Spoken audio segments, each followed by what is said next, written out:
बचपन से हमें ये सिखाया गया था कि सूरज एक जगह स्थिर है और बाकी सारे ग्रह उसके चारों ओर घूमते हैं। ये बात सिर्फ इसलिए बताई गई थी क्योंकि छोटी कक्षाओं के बच्चों को अगर सीधे ब्रह्मांड की असली जटिलता समझा दी जाती तो वो समझ नहीं पाते। जैसे गणित में स्टेप बाय स्टेप कॉन्सेप्ट सिखाए जाते हैं, वैसे ही विज्ञान में भी शुरुआत आसान बातों से की जाती है ताकि धीरे धीरे समझ विकसित हो। लेकिन सच्चाई ये है कि ब्रह्मांड में कुछ भी स्थिर नहीं है, हर चीज लगातार गति में है। पृथ्वी अपने अक्ष पर लगभग 1670 किलोमीटर प्रति घंटे की रफ्तार से घूमती है और साथ ही सूर्य के चारों ओर 1,67,000 किलोमीटर प्रति घंटे की रफ्तार से चक्कर लगाती है। लेकिन बात यहीं खत्म नहीं होती, हमारा सूर्य भी स्थिर नहीं है, वह भी अंतरिक्ष में लगभग 70,000 किलोमीटर प्रति घंटे की रफ्तार से आगे बढ़ रहा है। यानी तकनीकी रूप से देखा जाए तो हम सब, पृथ्वी, सूर्य और पूरा सौर मंडल लगातार गति में है। ऐसा नहीं है कि ब्रह्मांड कोई चादर है जिस पर वस्तुएं रखी हुई हैं। हमारा पूरा सौर मंडल एक सर्पिल गति में अंतरिक्ष के भीतर यात्रा कर रहा है। ग्रह केवल सूर्य के चारों ओर नहीं घूमते, बल्कि पूरा सूर्य भी एक दिशा में आगे बढ़ रहा है। जब इस गति को त्रिआयामी एनिमेशन में देखा जाता है तो यह अजीब जरूर लगता है, लेकिन बहुत ही सुंदर और संतोषजनक भी होता है। अब सवाल आता है कि हमारा सूर्य जा कहाँ रहा है? असल में हमारा पूरा सौर मंडल मिल्की वे गैलेक्सी के एक गैलेक्टिक प्लेन में घूम रहा है। इस गैलेक्सी के केंद्र में एक विशाल ब्लैक होल है जिसे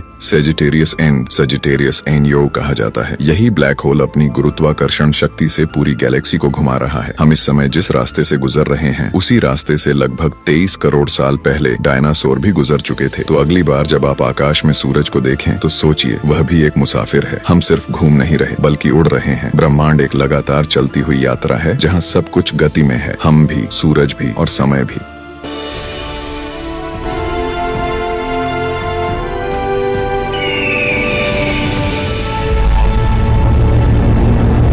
अगर आप हमारे चैनल पर नए हैं तो Ravish tutorials for education RTE को सब्सक्राइब जरूर करें।